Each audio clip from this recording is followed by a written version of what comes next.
Out for you. This is Storm Team 8. It is now 11 minutes after 7 here on your Saturday morning, staring the weekend straight in the face. And in terms of travel problems, I think they are going to be low on the weather-related side. And you can see Storm Track Live radar nice and dry this morning. We can still see a couple of flurries that just aren't showing up particularly well over the next couple of hours. But I think most of that is going to stay confined to the northern part of the lower peninsula. And here as we head north towards Sault Ste. Marie and the northern shores there of the upper peninsula of Michigan into Canada. Same thing over toward Erie, Pennsylvania, but here in southwest lower Michigan, we are rapidly drying out our atmosphere, and that means dry conditions heading in our direction for most of the weekend, but it's still going to be a cold day here. I was calling it the crunchy snow syndrome. We've got it still on the deck rails and parts of the grassy surfaces, but it's also kind of become this coating of ice in locations that haven't seen salt yet. So do be careful, because you may run into some of that, especially walking out the front door and in some of those parking lots. But more sunshine tomorrow is going to help to melt away a lot of this snow. In fact, I don't see too much of it making it through the weekend, as we only did have about a half of an inch to an inch in most locations. The higher numbers were right around Van Buren and parts of southern Allegan County.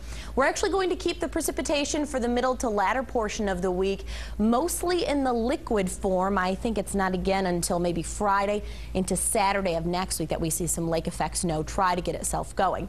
Temps across the region, though, certainly cold enough to support the snow, and the snow that's here is not going to go anywhere this morning. 18 now at the Ford Airport in Grand Rapids, 16 in Hastings. Some slightly warmer readings here up and down the Lake Michigan shoreline, and that's because the wind that we do have is light out of the west, so coming over the relatively warmer waters of Lake Michigan. Wind chills inland, though, feels like 6 above in Mount Pleasant, 3 in Coldwater, 4 in Battle Creek, and 13 degrees in Grand Rapids. Here is the 24-hour forecast. We're into the mid-20s by noon today. Notice this computer model really not picking up on too much in the way of cloud cover. I think areas along the lakeshore partly cloudy, but inland locations could certainly go mostly sunny, and that's something with a southwesterly wind we very rarely see here in the month of December. Temps make it into the mid to upper 20s for afternoon highs, and then tonight we fall back into the low 20s, but keep in mind wind chills will be lower than that for the duration, simply because we're already so cold to start off with.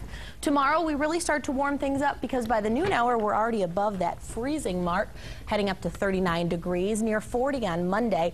We bring in a chance for a light mix here late Tuesday and again late Wednesday. Not anticipating a whole lot to come of that, but we do have some potentially heavy rain in the forecast right now for Thursday, followed by that lake effect snow for next week, Friday and Saturday. Right now it's just a nice, pleasantly white dusting out there. I was going to say, this is the kind of snow that just looks pretty nice, although I do think a lot of it is going to melt away tomorrow with those temperatures around 39 degrees and sunshine. I have a feeling it'll be back, though. Oh yeah, it won't be gone for too long. Thank you, Laura. Well,